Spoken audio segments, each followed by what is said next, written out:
So the second Dandakam, this is, okay, the first three, right? Sulalitanava Yauvana Rambha Chandrodayodvela Lavanya Dugdharna Vavirbhavat Kambuk Bimbo Kabrit Kandhare Satkala Mandire Manthare Divyaratna Prabha Bandhurachanna Haradi Bhusha Samudyota Manana Vadyamshu Shubhe रत्नकेयूर रश्मिच्छटा Pallav प्रोल्लसद्दोर्लता राजिते योगिभिः पूजिते. So why do we call this as a second Dandaka? Is because you notice the first two or the first two ganas are a nagana. Nagana means laghu, laghu, laghu akshara. Three laghu aksharas. We remember, just a little bit of a refresher. A gana is made of three aksharas.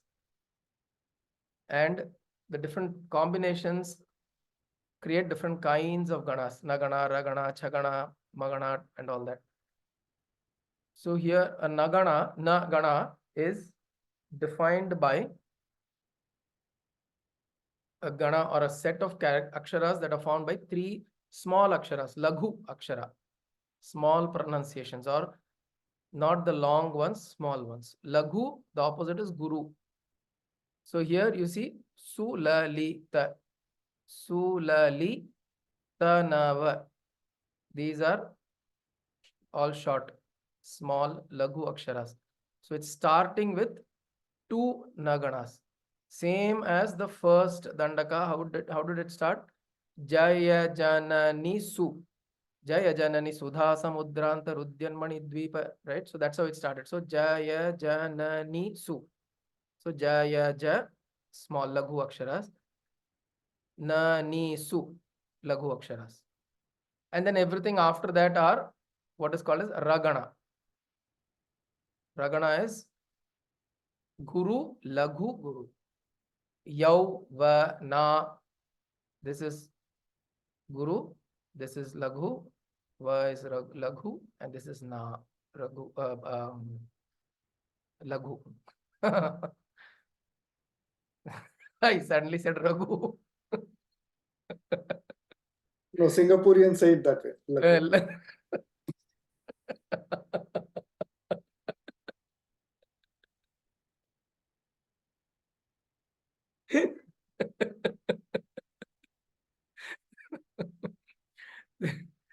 Thailand கூட அப்படிதான் ரா வராது லா தான் ரா ரகு லகு. yes, so Lagu, you don't Raghu, you don't respond when we are saying Lagu. Okay. Okay, so this is Sulalita Nava. Right? Sulalita Nava. This is the Nagana. And then Yauvanarambha Chandrodayodvela Lavanya Dugdharna Bhavar.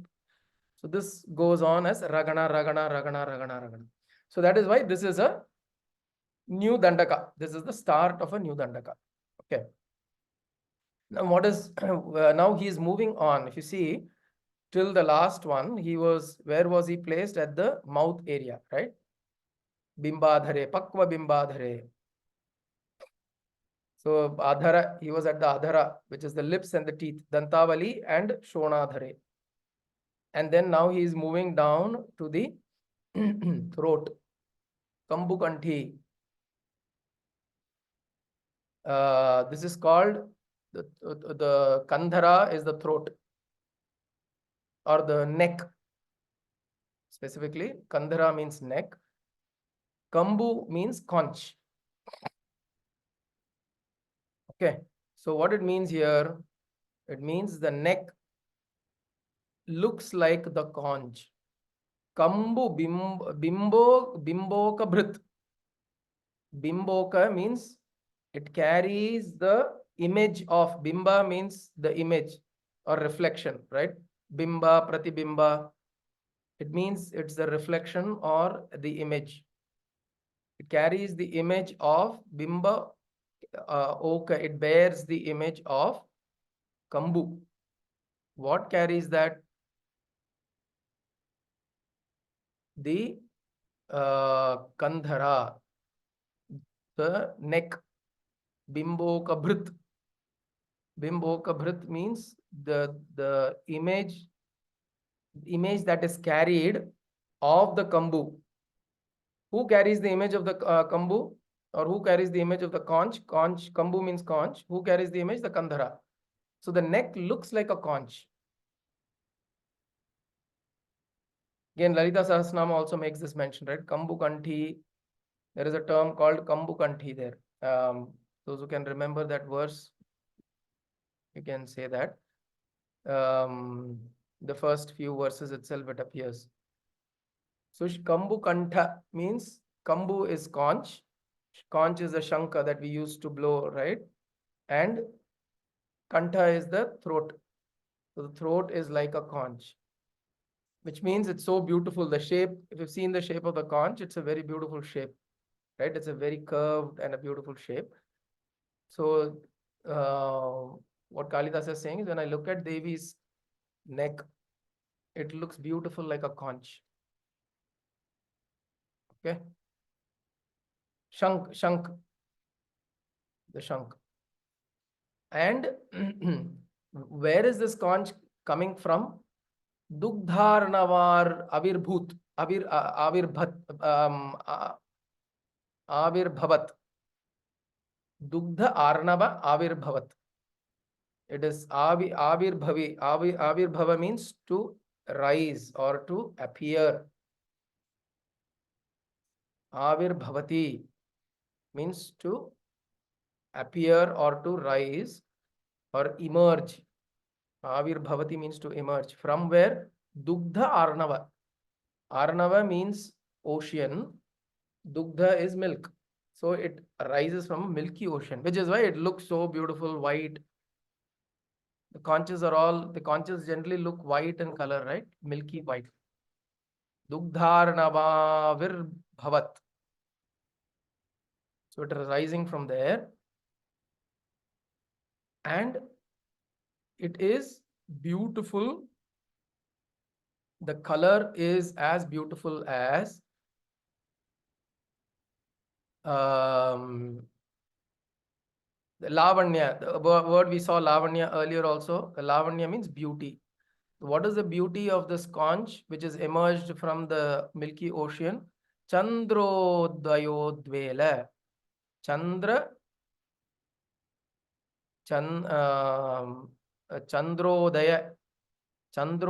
the Chandra Udaya, the rising moon. Udvela. So the lavanya or the beauty is caused by Udvela, caused by Chandra Udaya. So the conch is emerged from Dugdharnava. It is emerged from the Milky Ocean. But the beauty is caused by the rising moon. The rising moon causes this beauty. Chandra Udaya, Udvela causes this beauty. Lavanya causes lavanya. And what is this kind of rising moon? Arambha Chandrodaya, which means at the beginning, when the moon is about to rise, at the beginning, the beauty of that moon. Arambha Chandra Udaya Udvela Lavanya. Okay, so this is clear. So the rising moon, the start of the rising moon, that causes a beauty, and that beauty is seen in this conch which is emerged out of Dugdharnava, emerged out of the Milky Ocean, the Kambu. This is how the Kandhara appears, Devi's Kandhara or the neck appears. It's not crescent moon, Sudhu. Navayavvanarambha Then Chandrodaya. comes, yeah, correct. So the start is, so Nava Yavana could be the crescent moon, but it is a fresh moon that has appeared. So it could be the Paurnami also. It doesn't necessarily have to be the crescent, but a full moon, the brightness of the full moon, Nava Yavana, fresh. Sulalita. Sulalita means it's uh, Lalita is very Lalita, the word Lalita directly means exquisite. Very wonderful to experience. When you experience something which is very wonderful, it is referred to as Lalita. And Sulalita Oh. is even more Fine, expressive. right? That Huh? means fine. Lalita means fine. Very fine, very exquisite, very, Fine. very, extremely,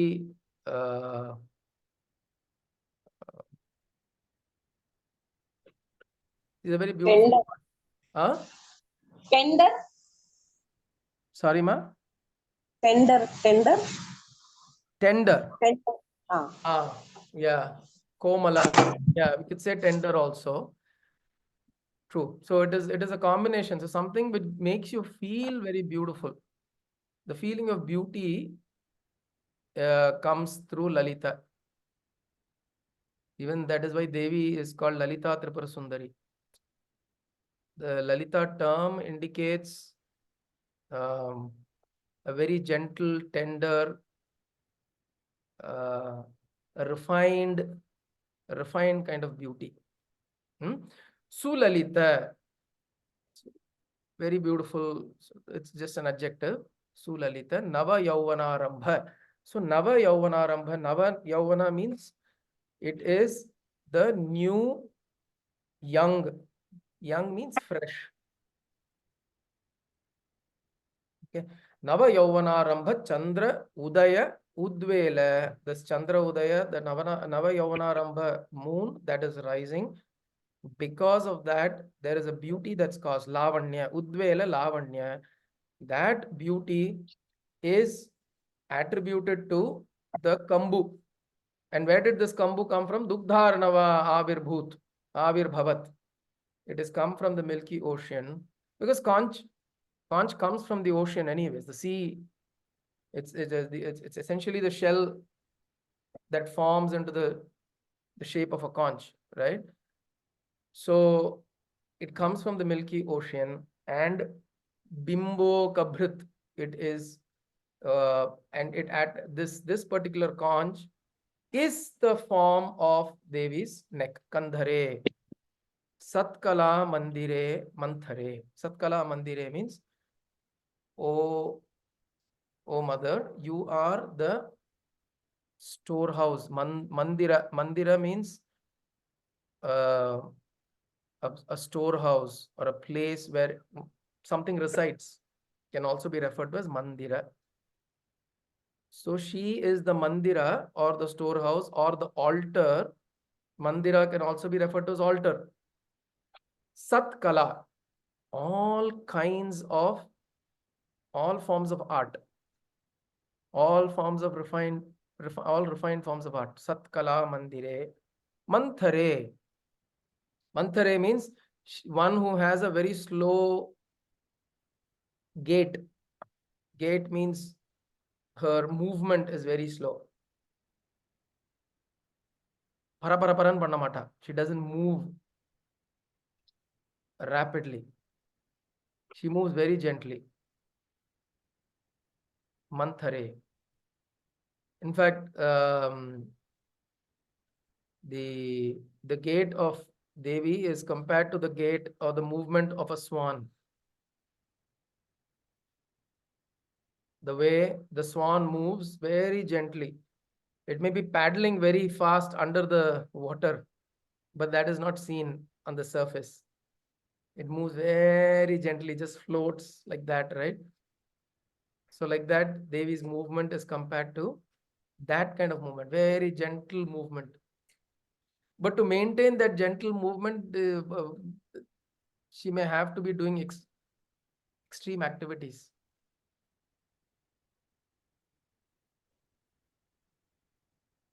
It is always like that, right? Anna, it's also compared to this the நிறைய டான்ஸ்ல நான் பண்ணிருக்கேன் where it's compared to the gait of the elephant. Gait of the elephant also. True. But that one is not a lot of activity, right? It is not a lot of activity. True, True. like It is slow. it is very slow because of the size of the elephant. அந்த Right. காம்பீரியத்தை காட்டுறதுக்கு It is மட்டும்தானே also இல்ல shows. ஸ்லோவா? See, there is no okay, so there is a lavanya or a beauty in the gait of a swan. If you're referring to the gait of a swan, there is a beauty which is there in this slow movement. But when you look at the elephant movement of the elephant, there's not so much beauty. You don't describe it as beauty, you just describe it as slow. So if you're wanting to refer to somebody moving slow only, then you can make a reference of the movement of an elephant. There is a rhythm to it. There's a rhythm to it. So if you look at the movement of an elephant, the focus will be on the rhythm. But the movement of a swan, the focus is on the beauty of it.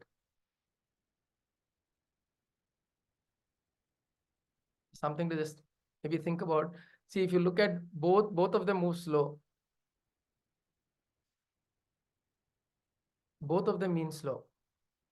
Chandrakala, could Chandrakala mean digits of the moon? Yes, I'll come to that. It's an important point. Chandrakala. So the movement is either it's both slow, and if there is a lavanya, there is a beauty that you're wanting to represent. Usually the comparison is drawn to a swan. Okay. And so here she is referred to as that. In fact, again, in Lalita Sahasranama, there are so many references that come up in Lalita Sahasranama. It's just I'm not sharp enough to quickly pick that reference up. Beautiful references like this one. I think the which one is this?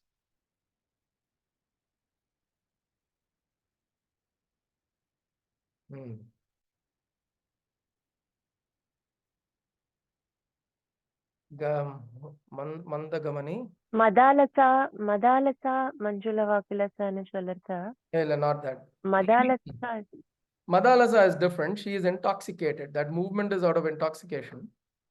That is slightly different. Let me tell you this one. Shiva Kameshwarangastha, Shiva Swadhina Vallabha, Sumer Madhyashungastha, Srimannaga. Sinjana Mani Manjira, Mandita Shri Padamuja, Marali Mandagamana, Mahalavanya Shevadhi. That is the verse. Sinjana Mani Manjira, Mandita Shri Padambuja, Marali Mandagamana, Mahalavanya Shevadhi. Mahalavanya Shevadihi. So she is a beautiful form which moves. There's Lavanya, which means beauty. This Mahalavanya is always associated with this. The Mandagamana. Mandagamana is moving slowly. Now, typically the reference is always made to a swan. Right? So Shiva, you're right. Mandagamana can also be an elephant, but the Lavanya aspect does not appear there so much. Maybe you can consider, as I said, you can refer to that as rhythm. So there's a certain rhythm in which mother walks. That can be referred to as an elephant when we are referring to that aspect. But when it's Lavanya, it is usually the swan. So here she is Manthare. Okay, she is one that moves with that kind of gentle movement. And she is Satkala Mandire. So Satkala is all the forms of art. It's all the forms of art, and also all the forms of, like Shweta ji is mentioning, Chandra Kala means the aspects of the moon. See, Kala is generally a reference to art. Kala is also a reference to an aspect. When you say Kala, it also means an aspect. An aspect of what? An aspect of that complete form. Whatever that we are referring to as a complete form, an aspect of that is a Kala. So, Devi, Lalita Tripura Sundari, is also called as Shodashi. Those who have heard of this term, she is called as Shodashi. Shodashi means there are 16 kalas. 16 kalas, and she is supposed to have all the 16 kalas, which means all the 16 aspects.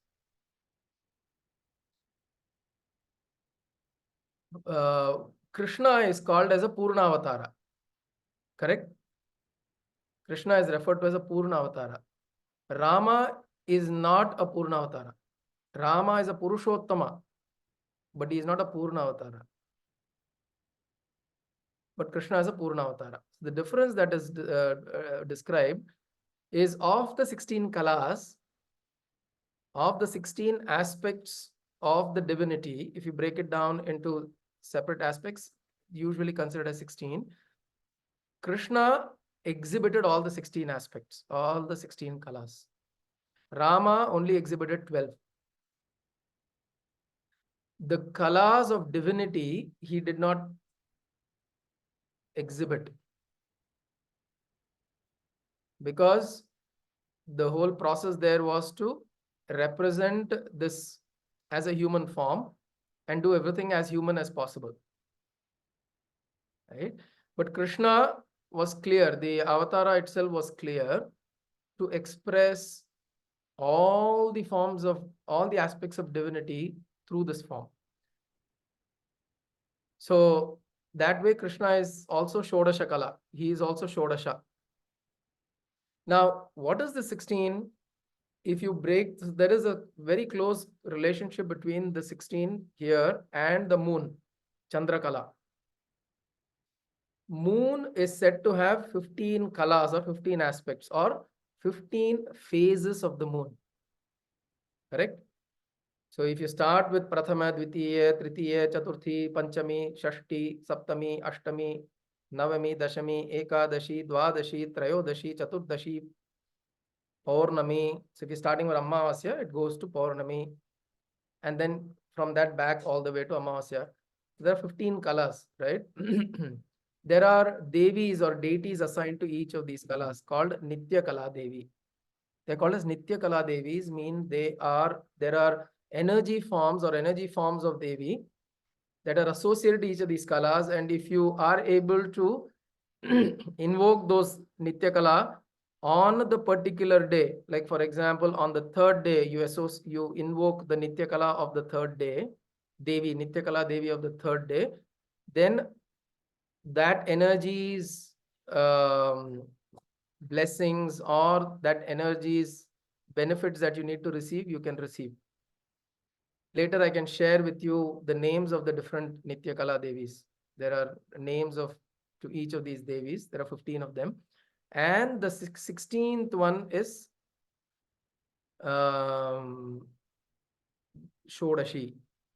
The 16th Kala is the Mahatripura Sundari. Which means the 16th one is the 16th one is not visible to us, right? We see 15 colors. We see how many? 15 phases of the moon is what we see. We don't see the 16th phase of the moon, which means 16th is it's beyond the 15. She is beyond the 15. She is the unmanifest, Parashakti. These 15 arise from that 16th. So that when you say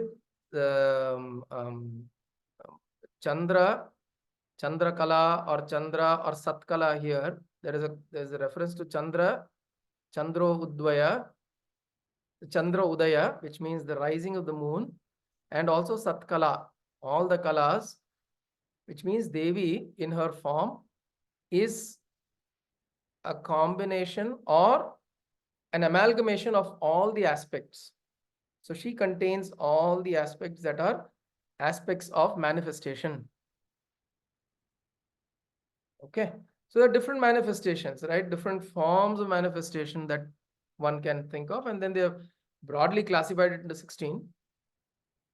The different aspects of the divinity. Like for example, if you're referring someone as Bhagavan, there are 6 bhagas or 6 qualities that this person has to have to be called as Bhagavan. So like that, something that is associated with the natural energy forms. Whenever there's an association to natural energy forms, Chandra Kala is used. Chandra Kala or the Nitya Kala, whenever there is a term Kala means one aspect is arts. Kala is also referred to as arts. Why? Because arts is a Kala. Those who have also read of this, Agastya or some Siddha or Rishi, they have classified 64 Kalas. These are actually Kalas means these are different skills. In fact, even thieving is a Kala. Thieving means to steal. Kalainu solluvom. So it is an art. Thieving is an art. So that is also considered as one of the 64 Kalas. So these Kalas are essentially skills that one can develop. That is at the level of transaction, at the level of engagement in the world. But at the level of, if there's an intention to associate with the energy forms, then you look at the Shodasha Kala, Panchadasha Kala, which is 15 Kalas, and the Shodasha, right? So generally in the spiritual, or even when you do rituals or meditation upon the different Kalas, you usually use 16 as the number of Kalas to be able to associate to the higher forms of energy. Okay, so Kala that way has multiple connotations and meanings. So here, because it is Matangi, who is Saraswati, she is Satkala Mandire. She is the storehouse or the altar of all forms of Kala. It also means that she is Lalita Tripura Sundari herself. She is Shodashi. She is also Satkala. Sakala Kala. When you say Sakala Kala, there is a movie, right, by Kamal Hassan, I think. Sakala Kala Vallavan, something like that. So when you, of course, there's no correlation to that to Tripura Sundari. But when we say Sakala Kala, it means all the Kalas, all the forms of art, all the art forms in the phenomenal transaction. Because if you look at Kala in like singing is a Kala, dancing is a Kala, painting is a Kala, drawing is a Kala. There are different kinds of Kala. 16 பெற்றுன்னு சொல்லுவாளே அந்த இது இல்லையா? 16 பெற்று 16 அது இல்லையா? 16 பெற்று பெருவாள் 16 பெற்று, I think அது செல்வங்கள்ல சொல்லுவாள். அது ஆமா, அது செல்வம். 16 செல்வம், 64 தான் ஆயக்கலைகள் இல்லையா? ஆயர்கலைகள் அது 64 64. ஆயக்கலைகள் 64 இணையம் ஆமா. அதுல வரும். Yeah, 64. அபிராமியம். ஆமா, அபிராமியம் தான் இது. ஆமா, Yeah, ஆயக்கலைகள் 64. So 64 கலைகள் வந்து those are கலைஸ் that one develops in as talents. I mean, if you the rough translation of those kalas would be talent. Different kinds of talents one can develop. 64 kalas. But in the space of energy, in the space of spiritual association, there we look at, when you look at divinity or energy or Parashakti, you break that into 16. இந்த 16 பெற்றும் என்னதுன்னு பார்க்கணும். I need to check what that connotation is here. அது எல்லாத்தையும் செல்வங்களையும் தான் சொல்லுவா. சந்தான லட்சுமி, தனலட்சுமி, தனலட்சுமி சொல்றா பத்தி, அது மாதிரி எல்லாத்தையும் செல்வங்களுக்கும் 16ன்னு சொல்லுவா. அது டெஃபினிஷன்ஸ் இருக்கு நிறையா. பட் எல்லா செல்வங்களும், எல்லா வளமும் அப்படின்பா. See, the other aspect of this 16 is there are 16 sanskaras one goes through in their lifetime. Okay, this is according to Manusmriti. According to Manusmriti, there are 16 samskaras that one goes through, starting from when you're born, the namakaranam, they do the namakaranam samskara, right? From that samskara till the antim samskara, where you burn, you cremate the body. That is called Antim Samskara. Antim, the last Samskara. There are 16 Samskaras all the way through.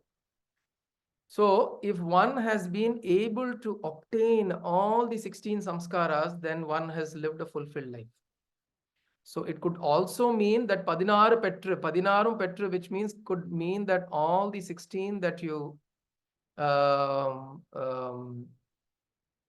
get all the 16 forms of, you go through all the 16 samskaras, then it's a fulfilled life. Maybe that's that's probably a way of looking at it. But in this context, Kailash has put 64 kalas and 14 vidyas. Correct. So 61 kalas are these arts, right? But what we are referring to here is in terms of how to connect to the higher spiritual energies, that is configured into 16 kalas. And Lalita Tripura Sundari Shodashi refers to the 16th kala. And everything else, all the other Kala Devis, they're representing each of the 15. And these are attributed to the moon, the phases of the moon.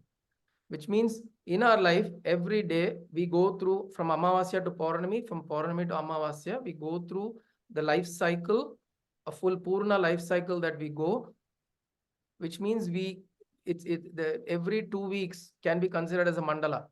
In a way, every fortnight can be considered as a mandala, where you can go through the spiritual process with these 15 Kala Devis. And at the end of it, you concluded with Lalita Tripura Sundari. So every 15, then 16, then 15, and 16. Right? So this is at the level of energy. Right? So here, the reference that is mentioned here is the reference that is mentioned here is Satkala, or all of these.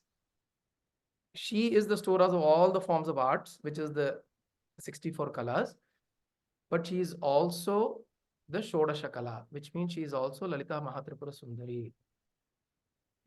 Sulalita Nava Yauvana Rambha Chandra Udaya Udvela Lavanya. So the beauty that is coming from the rising of the moon, that beauty is how this conch is. Which conch? Her neck. And where is this conch arriving from? Dugdharnava, from the Milky Ocean. This conch has come, and that neck looks like that beautiful neck. And yeah, I think Chandra Mama has put the 16 blessings. Interesting. Good health, good wealth, grain, beauty, so on and so forth. Nice. Padinaru Petru. There's a time in my generation when there was thought, maybe still is, be blessing for 16 kids. Woke girls especially would get very very little child. Okay. All right. So yeah, so 16 that way is considered to be associated, very closely associated with Devi that way, right? Now, here, the other interesting thing, I know we are on the top of the hour. I'll just close with this particular aspect that we should look at, which is the Kambu, conch. So conch is essentially the representation of sound, right? Conch represents sound, neck represents the source of sound. So she is also, what he is describing here is also the aspect of sound that is rising from the conch or from the neck, and from the from Devi herself, there is this sound. So which means, in a way to say, the sound of the conch is nothing but the sound of Devi. So like how earlier it said the pearl is Devi's sweat that becomes a pearl. And in some cases it is said that the pushpa is Devi's brow. So in that context, is also saying that the conch, or the sound that comes from the conch, is very auspicious. So you may have known this. The sound that comes from a conch, a well-formed conch, is an auspicious sound. It has the ability to, I've read very long ago, there have been experiments done to see that the output of what happens when a conch is blown, there are microscopic organisms that get destroyed by the sound. So bacteria and some of these in the environment, they get destroyed with the sound of the conch. So it is very auspicious. So that way there is a correlation made between Devi's throat or the neck to the conch to say that the sound that comes out from a conch is as auspicious as Devi's voice itself. Right? So that's another correlation that we can draw. So Dugdharnavavirbhavat Kambu Bimbo Kabhrit Kandhare Satkala Mandire Manthare. One who is as beautiful as a swan walks the gate of a beautiful swan, and she is also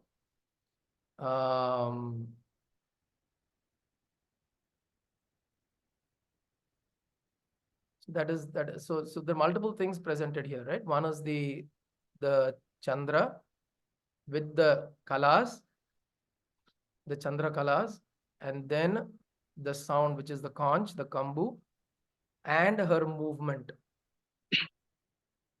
right? As a beautiful swan. So all of these are presented in this particular verse, just to show that this is it's a beautiful form of Devi, right? Sulalita nava yauvanarambha chandrodayodvela lavanya dugdharnavavirbhavat kambu bimbo kabhrit kandhare satkala mandire manthare. Okay. So with that we can close. The moon has 16 phases known as Kala, 15 are visible, 16 Kala is, yes, Nitya Kala Devis. The Nityas are Kala Chakra, wheel of time. The Nityas are also the vowels of the 16 alphabet. Yes, good. Thanks, Kailash. So that is also another interesting association. The vowels are associated with each of the A, I, I, U, R, R, L. These, there are 16 vowels in the Sanskrit alphabet in the Aksharamala. Those swaras are 16 in number, and they are associated to each of these Nityakala Devis. So with the vowels, which means the vowels are the sounds that they are the essential sounds that you require. They are the supporting or the foundational sounds, right? The vowels are the foundational sounds for us to make any meaningful sound possible. So those foundational sounds are 16 in number, and that is also associated with the different kalas. So if you have the vowels, the whole vocabulary can come out from the vowels, right? The whole vocabulary can come out from the vowels. The whole all forms of sounds can come out from that. The is also there. So if you look at om is also part of the vowels in that form.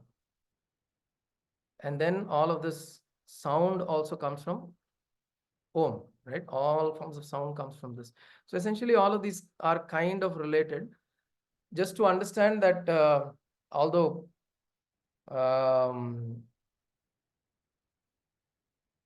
Kalidasa may not have thought of all of this while he was composing this line, but when we are going through this and trying to explore, several of these ideas turn out, and it's all from the throat. In fact, in a certain, as part of the Sri Vidya Upasana, one of the Upasanas have the vowels associated with the throat, and you do a certain practice also at this place, right? You chant each of the vowels, and then you kind of invoke this Shodasha Kala here, all the 15 Nitya Kalas and the Shodasha.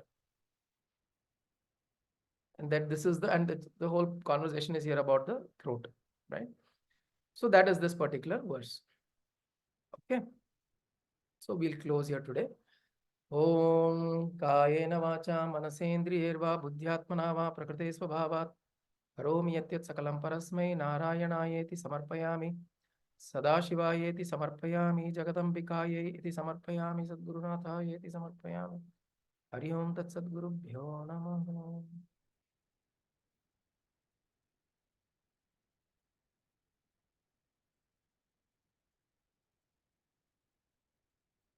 देवा